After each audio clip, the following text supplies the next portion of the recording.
and a Peace FM online channels mmienu so ewo Facebook and a stream fa YouTube and so despite media.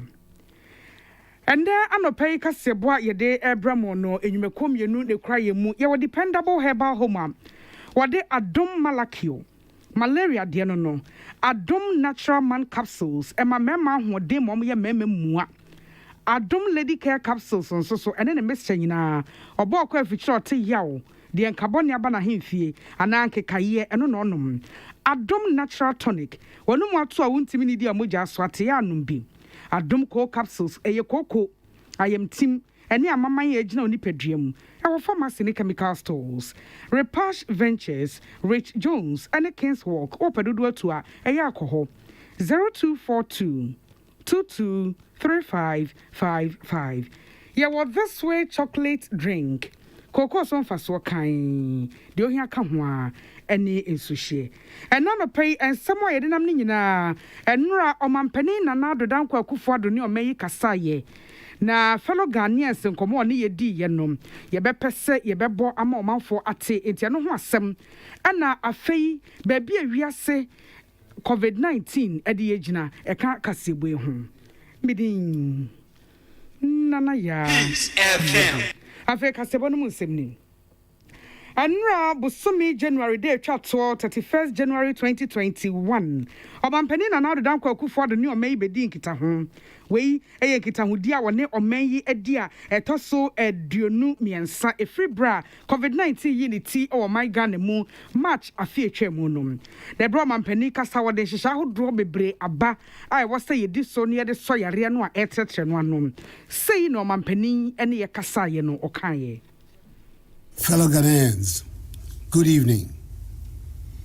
I came into your homes on 17th January to give an account of our COVID-19 situation, a situation which, per available data at the time, was not good.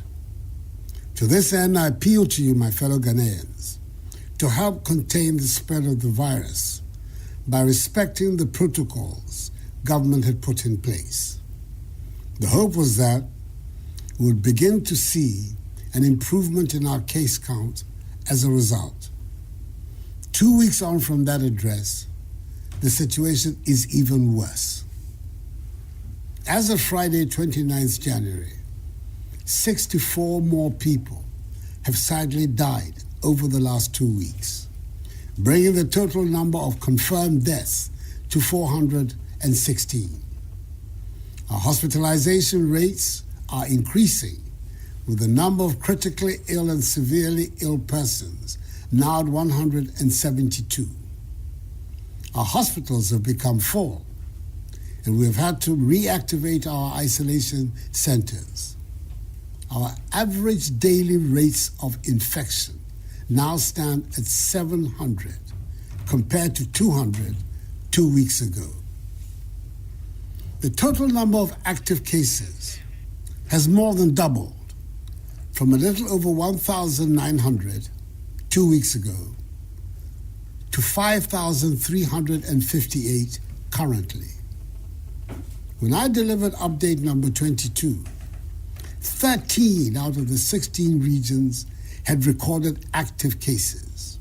Today, all 16 regions have active cases. Indeed, Greater Accra, Central, Western, Ashanti, Eastern, Upper East, Upper West, Volta, and Northern regions are the hardest hit, accounting for 94% of the total number of active cases. In effect, fellow Ghanaians, we have a lot of work to do in coming to grips with the disease. Given that recent studies show that the UK and other new variants are being transmitted within the population, we should all understand that our current situation could get very dire if efforts are not made, both on the part of government and by you, the citizenry, to help contain the virus. The analysis continues to tell us that the spread of the virus mostly occurs in indoor confined spaces with poor ventilation, where people are talking, singing, or shouting without their masks. The imposition of restrictions on our daily routines helped in reducing the prevalence of the pandemic in the country. And government has been left with no option but to reintroduce some of these restrictions in order to help save the situation. I know these measures in the recent past were unpleasant, but over a period, they resulted in a favorable situation for the country. We have to return to them. So, fellow Ghanaians, until further notice, funerals, weddings, concerts, theatrical performances, and parties are banned. Private burials with no more than 25 people can take place with the enforcement of the social distancing, hygiene, and mask-wearing protocols. Beaches, nightclubs, cinemas, and pubs continue to be shut. Our borders by land and sea remain closed. All workplaces, public and private, must employ a shift system for workers, in addition to the use of virtual platforms for business or work. Conferences and workshops can take place with all the appropriate protocols. However, I encourage the use of virtual platforms for such engagements. Restaurants should provide takeaway services and should, as much as possible, avoid seated services. The National Sports Authority and the Ghana Football Association should ensure compliance with the 25% capacity rule in our stadia, with spectators respecting the social distancing rule and wearing of masks. To the revered leaders of our religious organizations, that is our churches and mosques, I entreat you to enforce to the letter the protocols relating to attendance, i.e. the 2-hour duration, 1 meter social distancing, mask wearing, use of sanitizers, and the presence of Veronica buckets, liquid soaps, and rolls of tissue paper. I note that since the reopening of our schools 2 weeks ago, we've witnessed only few reports of cases among students.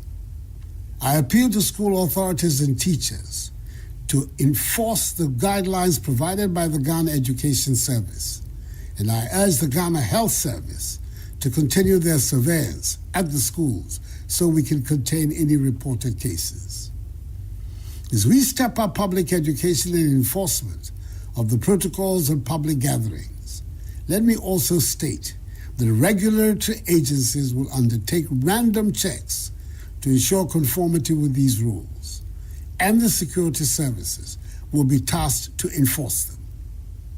You do not have to be arrested by the police before you wear your mask. Your workplace should not be closed for non-conformity with the protocols. If there's no urgent reason for you to be outside, please stay at home.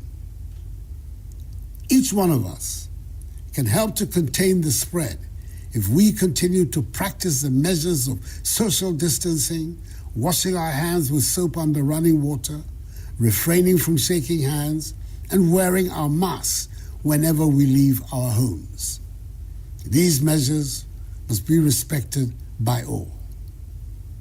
I urge you, my fellow Ghanaians, to continue to pay attention to your health, improve your fitness levels, and eat our local foods that boost your immunity.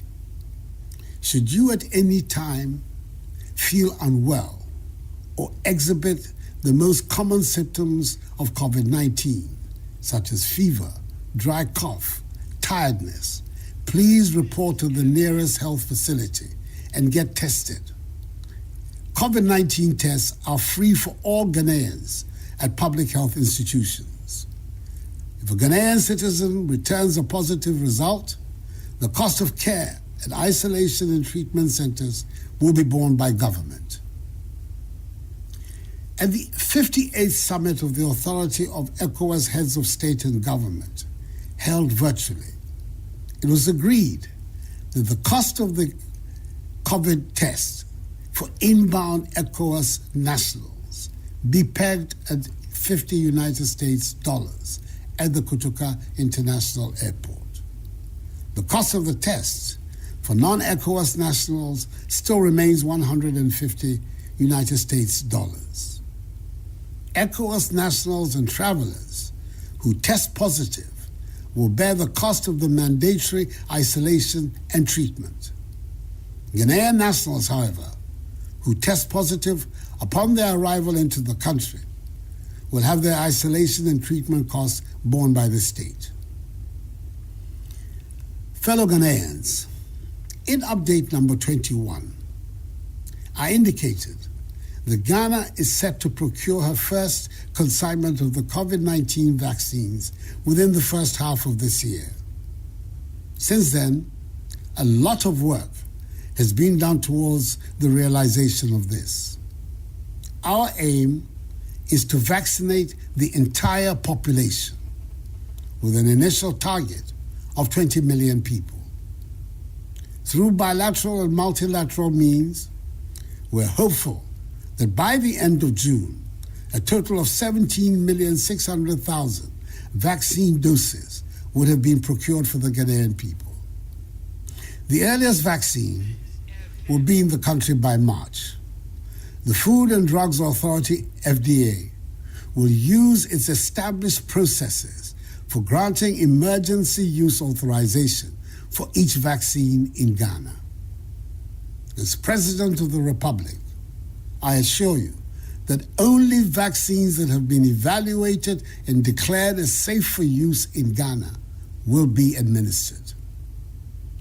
Government will continue to monitor our COVID-19 situation and will remain resolved in ensuring that we are able to return to normal daily routines.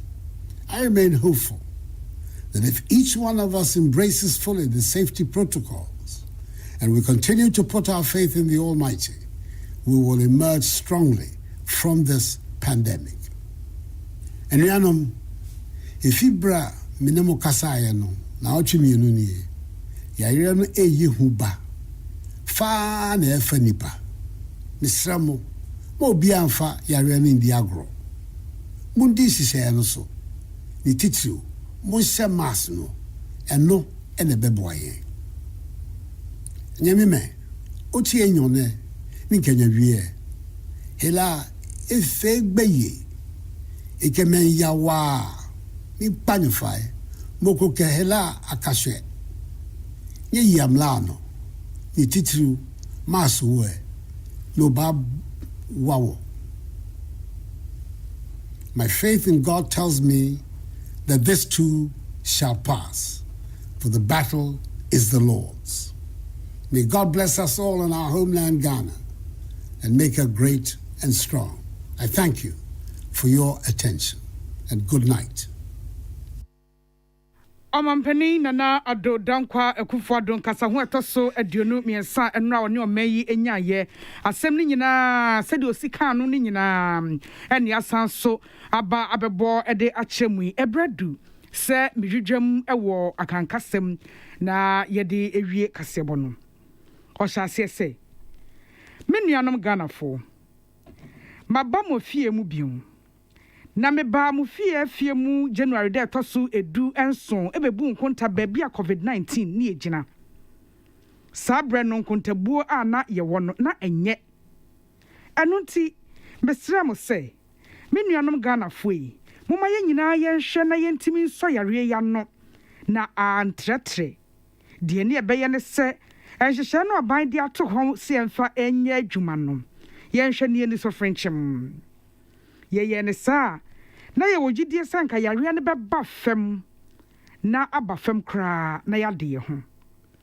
nenso na wotwe mienu ntem no ade no ani adane ankoye ne papam se ya na ese edru efiada January de toso aduonu enkro no na enipa adiosia 964 na asan ewu aka adadafo a na omawu ne ho wenti COVID-19 yi ekum nipa ahannan ne dunsia ɛwɔ my Ghana mu yayare sabia mu no enipa a yare mu ayɛ den paa ɛwɔ hɔ ɛno no wɔ ha aduoso mmienu ayare sabia no mu ayɛ ma ama empo isolation centers ana sese de ye bia ye de nkrofo egu ahwe omo yare sese adechie bia ye be so nkrofo ahwe no na nipa be sa ahanso 700 na enya yare bi kane no na eye 200 na otwemienu ni ameba ye no na eye nipa hanu ene de tesa enipa wo manya yare ranfo bi wo mo widie mu se ye kasa ya wo mo da so na yare en edi apere no na otwemienu ni ameba ye na eye apem ahankro ne kakra bi na sese de empem num ni akire say active cases no aya 5,358 ebra me de update number 22 eba ye no na amantam du miensemu ana yare no ewo amantam du nsia ne say de yare no wo ba bia Greater Accra mantam Emfifi mantam Atoya mantam Asante mantam Epoye mantam Epoye Etifi Epoye mantam Etifi Atoya mantamu Fra mantamu Ene etifi amantam ni nyina yare no abo awura mu a ye kan ye bu nkonta no ohonche mu aduokro 94% ena ewo total active cases wenti minuanum Ghana fo ewo se ifrase eye adwuma gidi na ye de bra yare no ase na nsan hwemu akoso wo UK eche aboa na sesa na bose na se de wo si tratre no ewura yanso ye die yim ye ti ase se eniema edin aban famu die no oye ewo se omanfo so famu die ye na ye de so yare no ano ehwehwemu kire se yare etratre ebra wo hyedem ana mo kire so ewo baabi enti baabi amframa emfa baabi amframa so fa emfa yie na nipa kasa enipa tonyom enipa tiem na won hye mask no sabre no ene sabia no ena yare ne tretre na enum ho a ye de ohye eto enhyehya hodo ne abrabọ so fa bi no ha adwen nanso baabi akwakodri de abaya ho hwe enye ye gise oma ohye ne bi eba na ye hwese ye de bedwodwo yare ne tre na etre no ano ekosisa eniema ebeye yi eno nti menuanom Ghana fo enkosisa niema mu ebeye yi no ayie ayefuhia concert ye ko theater ye ko party mabra obi free mu a yebetimi aye private burial eno so ensese nipa bro aduonunum ana eko ye konso yemfa social distancing ani ahunidie enhyehyɛ ne nya adwuma na obia nhye ne mask yen beach night clubs sini bia baabi akwatena etotonsa pub ne nyina ya tutum ya hye so ensuo so ne ekwan mu eno so ye mie ye koso atum enwumanwuma mu aban de ne ankrankra de ne nyina ye nhya se fa shift system ebi beba akọ na ebi aba ye nyina ye mamom ye mfanya adwuma baabi a ye no virtual a ebe yi no ye nya ne saa conferences and workshop ye betimi a ye nanso ye nhwe se ebedi protocols no so frenchim aha no me hye mu nkran say momo modern na munya ne virtual no ebi ebeboa adidi bia hodo restaurant enso omanfo metna ho no mu nidi wamo ba ombeje aduane ne de akọ ewo se eye take away say ye tena se adidi ewo ho no eno so ye ntwa so National Sports Authority and Ghana Football Association so monhwe sa agoprama so 25% capacity no ye de be ye adwuma na ye social distancing be ye adwuma frenchim na obi obewra ho so wo hye ne mask ekosi se obekọ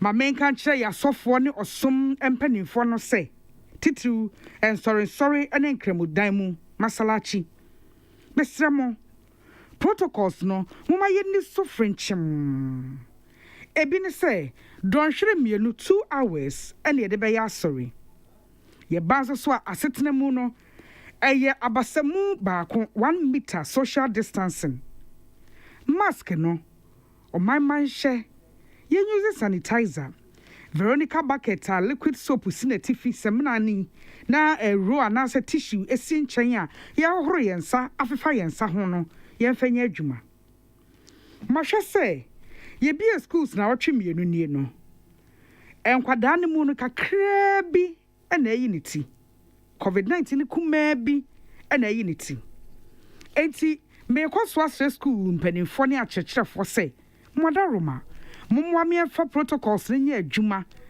na enema enkoyie Mr. Ghana Health Service nso se woma wona nyentie schools no mu nkɔhwɛ se de enema esi kro na bibi anye yensem afei ɔman mu nkyerɛkyerɛ ahodo a yɛyɛ no yɛmmie mu na protocols a ɛwɔ adwabɔ ho a yɛabra no yɛmfanya adwuma bambo adwuma eku ahodo no monhwɛ sɛ ɔmanfoɔ ebedi so na ɔde bɛyɛ adwuma frenchim awe ɛma kwan ma posi mɛkyɛw ansa na wahyɛ nose mask wadwuma na otimu no ɛma kwan mia matum adani a wo ani hyehyɛ so besra mu ehia sɛ nimanimu yeyi ene yɛ saade mepa kyɛwo sɛdeɛ wo kwaya wɔ abɔnten no ɛnkyɛn so a tena fie ɛbra yɛ tutu anamɔ ne yɛ koro no na yare na etre but modern says social distancing and sahohora yɛde semna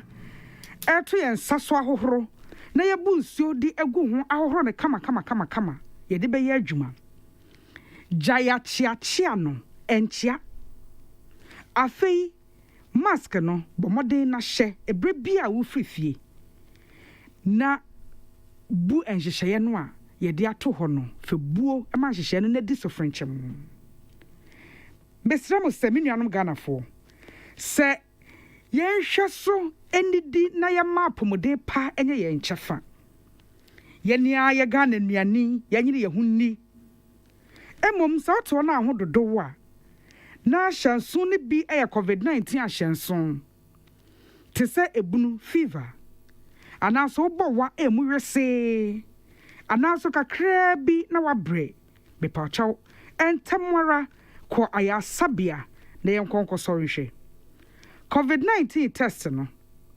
aban ayaresabia bia ɛyɛ free Ghana de hye ya wɔn betu kwan aba na yɛbɛtɛse ɔmo yɛ positive no ɛbra yɛde ɔmo tena mantwea ahwɛ ɔmo yare ɛho ka ɛyɛ aban dia nanu a ECOWAS ɛyɛ yɛnhyɛmu ɛtɔso aduonum ɛwɔtwe 58th summit no ama aman panifo wɔ ECOWAS anokɔ bankro mu sɛ covid test no wɔn nam ECOWAS ɛdi ECOWAS akwaniaba no yɛma ɛboɔ no ɛnyɛ $50 so bedu kotoka wiemhyɛn gyina ya eti saa ɛne yɛyɛ no Nemom wɔn a ɔmonye ECOWAS ma ne de wo betua $150 sɛ yɛba na yɛ test na yɛ positive na yɛ ECOWAS nia baabi a de wo kwakɔtena akɔhwɛ yare isolation treatment no ɛyɛ abanka Ghana adehye yɛ ɔmbɛ test positive ɛbɛ ɔmbɛ ba bedru no ɔmo isolation any treatment ɛyɛ abanka nanso ahɔhoɔ deɛ ɛyɛ ɔmo aka menuanom Ghanafo ebra me ba ye bebu nkonta baabi a na ye gina ɛwɔ ekita ho ɛtɔso aduonu baako update number 21 no meka say Ghana ye tutu anamo na vaccine enuro no a ye de bɔ ban etia yare no ye tu ye de ho anamo nsa yensa ebeka bi nene me sa ka kyerɛ mu bion say ye guso ɛyɛ ho adwuma bia sabaya asɛni swade huni ebebem bebota ye ne say Omamba bia benye dro na yede bɔ ban no ebi ɛno nti animanimu yeyi de ye taba no ɛyɛ 20 million enipa 20 million ɛde benya so mfaso ɛho nkita hodie ahodoɔ no ye hwɛ kwan se ebedru June die na anya hwe no emu 17,600,000 na aba bedru omai Ghana mu de beba bedru ntem kra ne ye march bosome no emu Food and Drugs Authority ɛde nhyehyɛ ahodoɔ yɛ a yɛde yɛ biribi putupuru so ɛbɛyɛ ho adwuma ama yɛtumi ɛde ayɛ adwuma wɔ Ghana ha. Sɛ meyɛ ɔmampanin ɛwɔ ɔman Ghana mu yi, mekɔ so hyɛ mo bɔ sɛ vaccine a yɛasɔ ahwɛ na yɛagye atom na ɛyɛ ma onipa ɛno pɛ ɛna mɛma kwan ama no aba na yɛde abɛboa yɛn ho Ghana. Aban ɛbɛkɔ so de n'ani adi sɛdeɛ nneɛma esi kɔ COVID-19 no ɛho. Na megye di sɛ nneɛma bɛtumi asesa aba ne papa mu. Mewɔ gyidie sɛ yɛn nyinaa yɛde protocols no ɛyɛ adwuma frenchim na yɛdi nhyehyɛ no so kama. Mewɔ gyidie wɔ Nyankopɔn mu sɛ yɛbɛfiri yare yi mu afi nkwahosan mu. Gyidie ka kyerɛ me sɛ wei nso ɛbɛtwam ɛfiri sɛ ɔko no ɛyɛ Awurade ko. Onyankopɔn hyira yɛn nyinaa. Yɛman te aseman Ghana ɔnhyira yɛn na ɔma yɛnyɛ kɛseɛ ɛwɔ ahoɔden mu. Meda mo ase sɛ mode mo aso ɛfɛ me. Abusua deɛ mekenkan yɛ ɔmampanin na Nana Dankwa Akufo Addo nkita ho ne yɛdi yɛ ɛnora wei na ɛtɔ so aduonu mmiɛnsa wɔde kyerɛkyerɛ baabi a yare ne yɛgyina ɛne nhyehyɛ ahodoɔ aban ɛyɛ wɔde kyerɛkyerɛ mu saa ɛde ɛkyerɛ yɛn. Megyina no so ahome kaseɛbu so akɔ akɔto nkraba. Nkratoɔ no akyi yɛbɛbu COVID ho nkonta.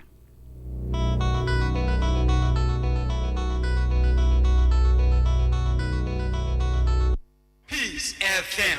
So wakoma ho hyehyew ana ebo periperi de broni kan hardware no a ɛdeɛ na sɛ woyɛ na sɛ woyam so atim so wo be packing a farmer Martin's liver salt akira kwan entem ahwie nsu agu glass mu ate Martin's liver salt no ba kwa no na wo de agum wo be hu sɛ ehuru wa glass no mu na wanom Martin's liver salt ye won orange flavor ana ba ko so ye plain wonu mu a ho betɔ nemum edi nanu na ho ntɔ wo a ko hu doctor Amanfo the amoka kyerɛ Freddy's Corner wɔ home appliances ho no or the aba Freddy's Corner Home Appliances Center. Home appliances a ɛyɛ papa bia ebi wɔ hɔ. Brand Ben Alpato, Samsung, Nokia, Media, Apple, Nasco, Infinix, Huawei, TCL, Skyway, West Point, Sinis, Nina Iwobi. TV, air conditioner, freezers, fridges, water dispensers, and media kekeka ho. Nia ubenya good warranty dia. Ko Freddy's Corner Home Appliances woko memle. CCTV Ebuama monitor of properties any business at anywhere in the world. CCTV need da ho. Ewo detector, clear pictures, Wi-Fi connector. Utimi connect ma wo phone. Na wa monitor baby a wo wiase bia.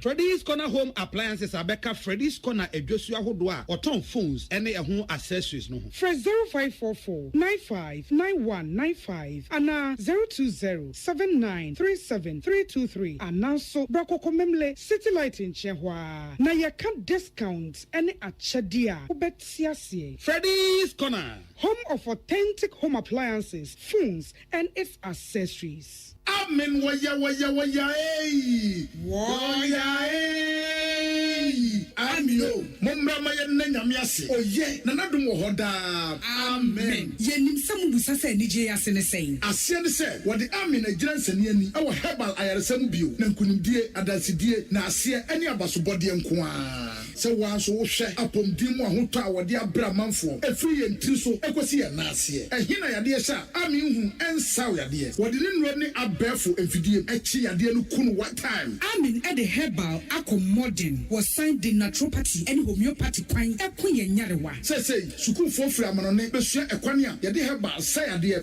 wo amen we nyina enti e na yade anigye frɛfrɛ mo say sɛ wo pa wo yare bi hyehyɛ wo ho ana yare bi abagye akonya wo nipadua mu a Allah shafi onyame ne yaresafo inshallah enyame adom a ayaresa bɛba amen wodome wo be old snake flag Ultra modern branch wa Klagon Tama Road Frey 020-722-9505 and 0245-275254. Amen Scientific Herbal Hospital.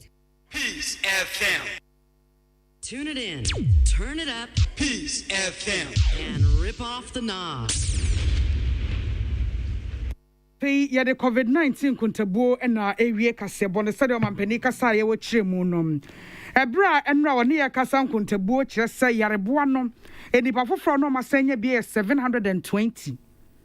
Na kyerɛ sɛ ebra na yebu enkunta etwato na ye wo enipa 4665 no. and before koya hwehwemu ba ye na 720 na beka ho enti na eyi yen afri 4665 e de ekọ 5385 na no awufo a na ebu nkonta na ye 410 se nipa covid akumomo e wo my Ghana mu no e ye 416 nipa covid akumomo Ghana ha e ye 416 na ewiase nyina so besa sema ensu ni a wo mu bu nkonta no nipa 103,528,865 ena nya yare ni bi sa enipa yi emu 2,237,799 ena yare na kumomo enipa wanya wontia didim afri yare no mu afi obroni se recovered 75,130,289 ye ka say enipa yareboa ne da so won widie mobroni se active cases no 26,156,279 sa enipa yi emu 107,961 Mr.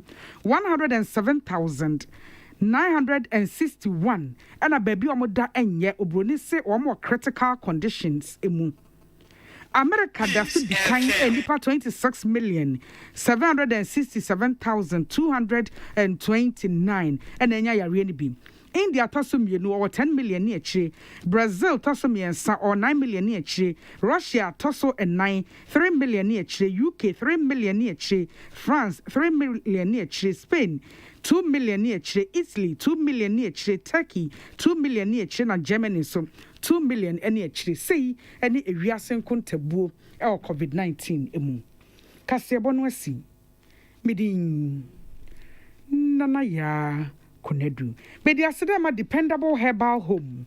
What the Adom Malakio. Malaria yarebonia hadjin. Unya Adom Malakia, uyi free wakwemu. Adom natural man capsules and so Emma Hodin, vitality, stamina, and vigor, and Memma Dianono. Adom lady care capsules. And then a mixture. Obapa, ukwa fiche na oti yaw. And may ye, and carbonia boahin fia, and ubinanum. Adom natural tonic. De nanum wat so no ntimi ni di. Eno na abenum. Adom co capsules so. Sisia de amamman aba anaso ayem team abanum. Eya na wanum bi. Our pharmacy and chemical stores to further Repash Ventures, Rich Jones, Kingswalk, and Miamia. Eya for 0242 223555. Ye crowd this way chocolate drink. Koko son fa so kan de ohia ka ho a eni suhie ye mamu nyina achi